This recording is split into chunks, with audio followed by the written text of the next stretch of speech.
60ರ ದಶಕದಲ್ಲೇ 6 ಲಕ್ಷದ ನಾಯಕಿ ಆಗಿದ್ರು. ಚಿನ್ನಾಭರಣಗಳಿಲ್ಲದೆ ಸರೋಜಾದೇವಿ ಹೊರಗೆ ಹೋಗ್ತಾ ಇರಲಿಲ್ಲ.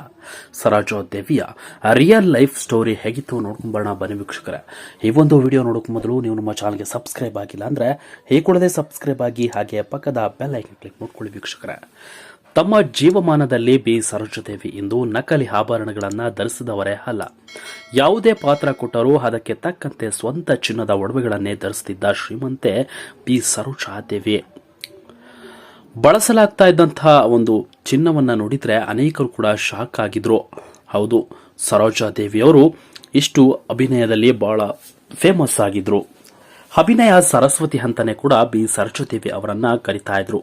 ತಮ್ಮ ವೃತ್ತಿ ಜೀವನದಲ್ಲಿ ಎಂದು ನಕಲಿ ಆಭರಣಗಳನ್ನ ಬಳಸಿದವರಂತೂ ಅಲ್ವೇ ಅಲ್ಲ.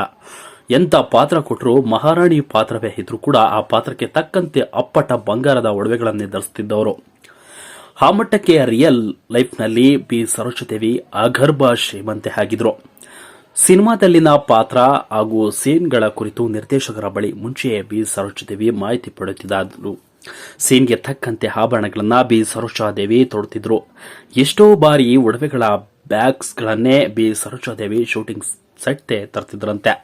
ಆ ಚಿನ್ನದ ಒಡವೆಗಳ ಪೈಕಿ ನಿರ್ದೇಶಕರು ಆಯ್ಕೆ ಮಾಡಿದ್ದನ್ನೇ ಚಿತ್ರೀಕರಣಕ್ಕೆ ಬಿ ಸರೋಜಾದೇವಿ ತರಿಸ್ತಾ ಇದ್ರು.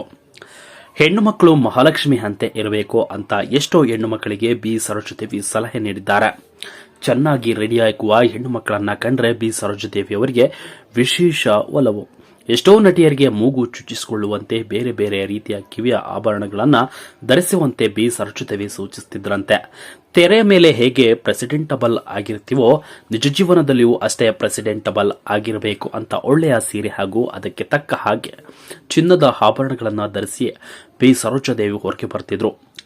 ಆಗಿನ ಕಾಲದಲ್ಲಿ ಚೆನ್ನೈನ ಸ್ಟುಡಿಯೋದಲ್ಲಿ ಶೂಟಿಂಗ್ ನಡೆಯುತ್ತಿತ್ತು. ಆಗ ಚಿನ್ನದ ಅಂಗಡಿಗೆ ಹೋಗಿ ಚಿನ್ನ ತೆಗೆದುಕೊಳ್ತಿರಲಿಲ್ಲ. ಚಿನ್ನದ ಅಂಗಡಿಯವರು ಸ್ಟುಡಿಯೋಗೆ ಬಂದು ಚಿನ್ನವನ್ನ ಮಾರ್ತಿದ್ರು. ಅವರು ಚಿನ್ನವನ್ನ ನಮಗೆ ಕೊಡುತ್ತಿದ್ರು.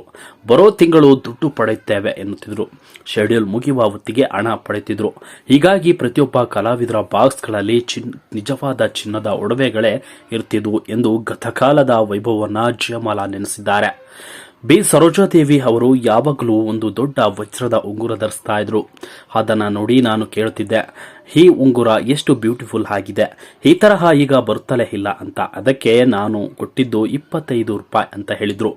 25 ರೂಪಾಯಿ ಮೇಲೆ 1 ರೂಪಾಯಿ ಜಾಸ್ತಿ ಕೊಡ್ತೇನೆ, ನಂಗೆ ಕೊಡಿ ಅಂತ ನಾನು ತಮಾಷೆ ಮಾಡ್ತಾ ಇದ್ದೆ ಎಂದು ಬಿ ಸರೋಜಾದೇವಿ ಜೊತೆಗಿನ ಕ್ಷಣಗಳನ್ನ ಜಯಮಾಲಾ ನೆನಪಿಸಿಕೊಂಡಿದ್ದಾರೆ. 60ರ ದಶಕದಲ್ಲೇ ಬಿ ಸರೋಜಾದೇವಿ ಬರೋಬ್ಬರಿ 6 ಲಕ್ಷ ರೂಪಾಯಿ ಸಂಭಾವನೆಯನ್ನ ಪಡ್ತಾ ಇದ್ರು ಅನ್ನೋದು ನಿಮಗೆ ಗೊತ್ತೇ. ಹೌದು, ತಮಿಳಿನಲ್ಲಿ ಹಿಟ್ ಮೇಲೆ ಹಿಟ್ ಕೊಡ್ತಾ ಹೋದ ಬಿ ಸರೋಜಾದೇವಿಗೆ ನಿರ್ಮಾಪಕರು ಕೈತುಂಬಾ ಸಂಭಾವನೆ ನೀಡ್ತಾ ಇದ್ರು. 60ರ ದಶಕದಲ್ಲಿ ಬಿ ಸರೋಜಾದೇವಿ ಅವರ ಸಂಭಾವನೆ 6 ಲಕ್ಷ ರೂಪಾಯಿ ಮುಟ್ಟಿತ್ತು. ಇದೇ ಕಾರಣಕ್ಕೆ ಬಿ ಸರೋಜಾದೇವಿಗೆ 6 ಲಕ್ಷದ ನಾಯಕಿ ಅಂತ ಹೆಸರು ಬಂತು. ಆ ಸಮಯದಲ್ಲಿ ಅತಿ ಹೆಚ್ಚು ಸಂಭಾವನೆ ಪಡೆದಿದ್ದ ನಂಬರ್ 1 ನಟಿ ಬಿ ಸರೋಜಾದೇವಿ. ಆದಾಗೆ 60 ಲಕ್ಷ ರೂಪಾಯಿ ಇನ್ಕಮ್ ಟ್ಯಾಕ್ಸ್ ಕಟ್ಟಿದ್ರು. ಅಂದ್ರೆ ನೀವೇ ಲೆಕ್ಕ ಹಾಕಿ ಆ ಕಾಲದಲ್ಲಿ ಬಿ ಸರೋಜಾದೇವಿ ಎಷ್ಟು ಅಗರ್ಭ ಶ್ರೀಮಂತೆ ಅಂತ. ಮದ್ರಾಸ್ನಲ್ಲಿ ದೊಡ್ಡ ದೊಡ್ಡ ಬಂಗಲೆಗಳು, ತೋಟ, ಜಮೀನು, ಹೋಟೆಲ್ಗಳಿಗೆ ಬಿ ಸರೋಜಾದೇವಿ ಒಡ್ತಿ ಹಾಕಿದ್ರು. ಬೆಂಗಳೂರಿನ ಸದಾಶಿವನಗರ, ಮಲ್ಲೇಶ್ವರಂ ಮುಂತಾದ ಕಡೆ ಬಿ ಸರೋಜಾದೇವಿ ಮಾಲೀಕತ್ವ ಬಂಗಲೆಗಳಿವೆ. ಬಿ ಸರೋಜಾದೇವಿ ಅವರ ನಿವಾಸಗಳು ಯಾವ ರಾಜ ವೈಭವಕ್ಕೂ ಕೂಡ ಕಮ್ಮಿ ಇಲ್ಲ. ಮನೆಯೊಳಗಿರುವ ದಾನಿಗಳಿಂದ ಹಿಡಿದು ಬಚ್ಚಲು ಮನೆಯವರೆಗೂ ಕೂಡ ಬಕೆಟ್ ಮಗ್ಗಳವರೆಗೂ ಕೂಡ ಎಲ್ಲವೂ ಅಪ್ಪಟ ಬೆಳ್ಳಿ ಹದ್ದೆ. ಹೌದು, ನೋಡಿದ್ರಲ್ಲ ವೀಕ್ಷಕರ, ಎಷ್ಟು ದೊಡ್ಡ ಅಗರ್ಭ ಶ್ರೀಮಂತೆ ಅಂತ. ಚಿನ್ನವನ್ನ ಧರಿಸದೆ, ಒಡವೆಗಳನ್ನ ಧರಿಸದೆ ಯಾವ ಶೂಟಿಂಗು ಕೂಡ ಅಲ್ಲದೆ ಆಚೆ ಕೂಡ ಬರ್ತಾ ಇರಲಿಲ್ಲ ಬಿ ಸರೋಜಾದೇವಿ ಅವರು. ಅಷ್ಟು ಒಂದು ಫೇಮಸ್ ಆಗಿದ್ರು ಅವರು. ಆಗಿನ ಕಾಲದಲ್ಲಿ ಎಷ್ಟರ ಮಟ್ಟಿಗೆ ಅಗರ್ಭ ಶ್ರೀಮಂತೆ ಅಂದ್ರೆ ಲೆಕ್ಕ ಹಾಕಿ ನೀವೇ.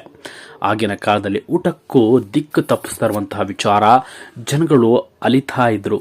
ಯಾಕೆಂದ್ರೆ ಊಟಕ್ಕೂ ಗತಿ ಇಲ್ಲ.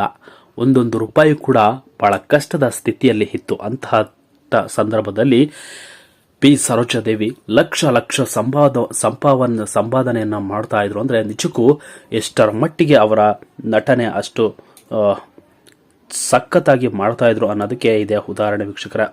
ನೀವು ಕೂಡ ಬಿ ಸರೋಜಾದೇವಿ ಅವರ ಅಭಿಮಾನಿಗಳಾಗಿದ್ದರೆ ತಪ್ಪದೇ ವಿಡಿಯೋಗೆ ಲೈಕ್ ಮಾಡ್ಕೊಳ್ಳಿ ವೀಕ್ಷಕರೇ.